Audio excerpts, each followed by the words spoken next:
de ne jamais abandonner ni céder à 1 pouce du terrain.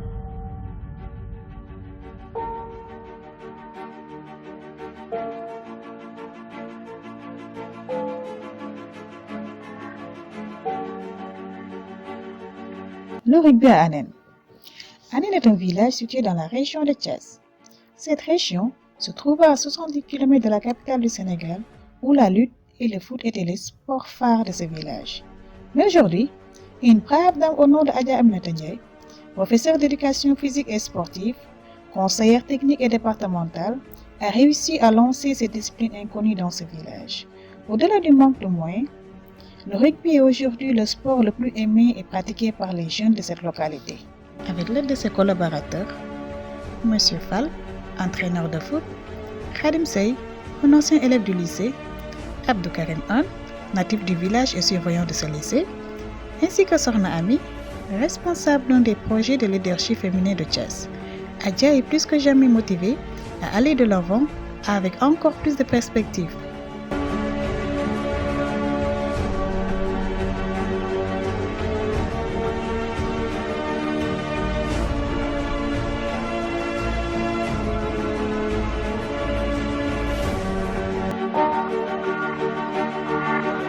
bi dañ ciy kontaan ñu koy tuddee tournoi de fin d'année 2020 donc vu que ni depuis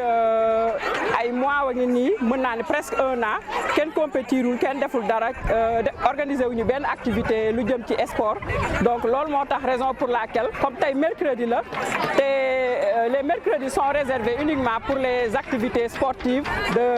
des écoles donc loolu moo tax tey ñu organiser lii pour tamit mën a bégal xale yi aussi pour mën a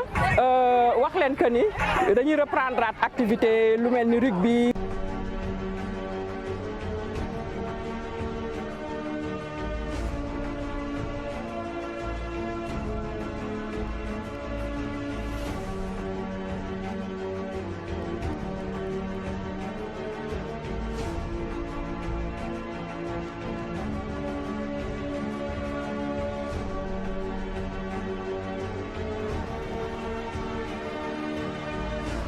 dama joué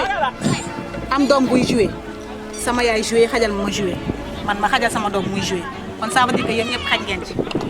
sport du góor du jigéen gëm-gëm la te nit day gëm boppam. Anna Prera, responsable de la commission féminine de la FSR, était l'invitée surprise de cette fête.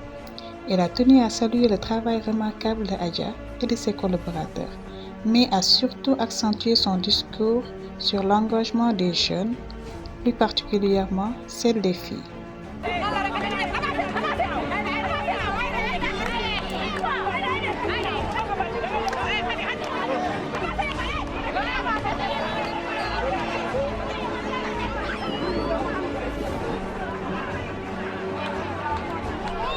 Tout d'abord, je dis un grand merci à Adja Aminata de Thiès qui a eu l'initiative de nous inviter aujourd'hui en tant que femme, responsable commission féminine et en tant que, je peux dire, inhéritable et surtout d'être fille et de venir représenter, enfin, de venir se présenter à travers ces filles. Ce tournoi est à l'honneur de leur fête de fin d'année qu'ils organisent tous les années. Dommage que cette année, avec la pandémie qu'il fait, ils n'ont pas pu mettre tous les moyens. Mais c'est un plaisir d'être là et de participer à ce tournoi.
ngi tudd Moustapha Fall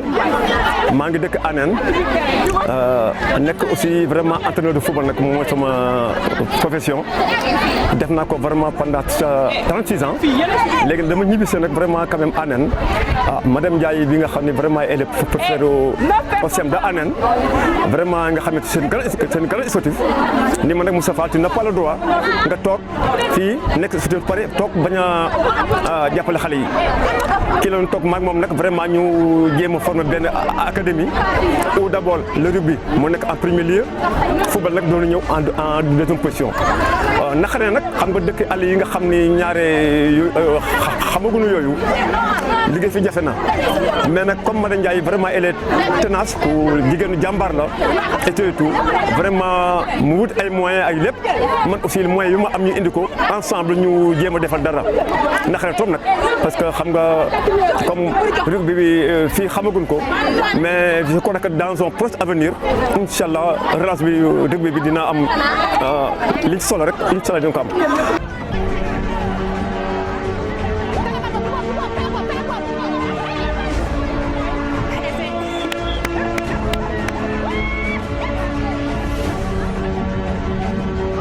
C'est un grand plaisir.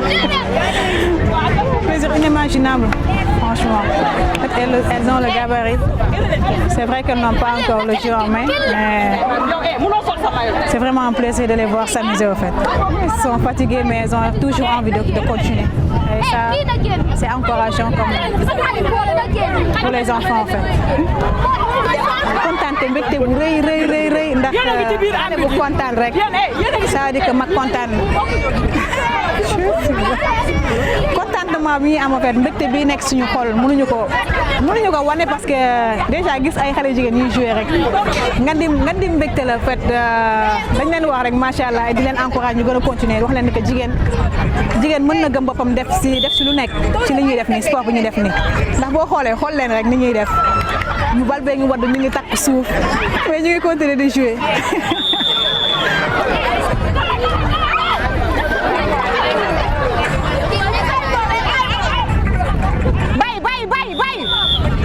fii la bay boobu allez si kanam avancez rek bul sànni dégg nga ci jógal continuer jógal Moi, c'est Sokhna Amindou. Je suis jeune femme activiste qui prône pour le leadership et l'autonomisation des jeunes filles. Pourquoi avoir choisi Anen. D'accord, le choix de Anen est très judicieux parce que déjà dans le cadre de nos activités, on travaille déjà avec ce village, donc constitué par des jeunes leaders, des acteurs également comme les encadreurs qui appuient beaucoup ces jeunes dans leur développement personnel via les sports. Donc avec tout le potentiel que les valeurs sportives ont, donc on a l'espoir pour compter vraiment sur ces valeurs afin d'assurer à ces jeunes un développement harmonieux, mais également qu'ils puissent se renforcer en estime de soi, en leadership et également en vie d'équipe surtout. Parce qu'à travers le sport, la manière dont ils jouent, dont ils forment des équipes un peu, ça développe la solidarité entre eux, mais également ça les permet de se renforcer en tant qu'humains d'abord. Et ça, c'est très capital dans le développement d'un enfant. Chaque fois que vous avez sport, encouragez les jeunes filles à faire sport parce que vous avez des gens réew jigéen na ko yor mais si góor yóbbu ko encouragé leen seen rakk yi ñu def sport encouragé leen seen mag yi ñu def sport seen yaay ñu jël sol blouson di waaxu di ñàkk ABC bi dafa bari lu koy andi lekk tëdd ñàkk def sport baaxut wóorut sport day defar nit suñ ñëwee tey def tournoi bi tey pour seetaan leen pour wan leen ni que mën ngeen dem équipe nationale c'était une surprise pour vous faire mën ngeen am ñu sélectionné ñu leen def équipe nationale parce que joueurs ñu ngi ñëw du xam ngeen joueurs fan lañ koy joué Sénégal kon tey ndam la ñu ne doomu Anen tey mu ngi équipe nationale du seen sax ce sera une grande fierté soyez fiers de vous kon gëm leen li ngeen def am na ay potentiel yu si nekk wax ma leen dara da ngeen di joué sax mu dugg seen biir joué fierté la fii maa ngi ci pour wen leen ni que nit ki loo gëm rek mu yóbbu la fa nga bëgg gëm leen li ngeen di def jàng leen dem fi ngeen bëgg góor ñu yoratuñu kenn jigéen ñi ñoo yor kër yi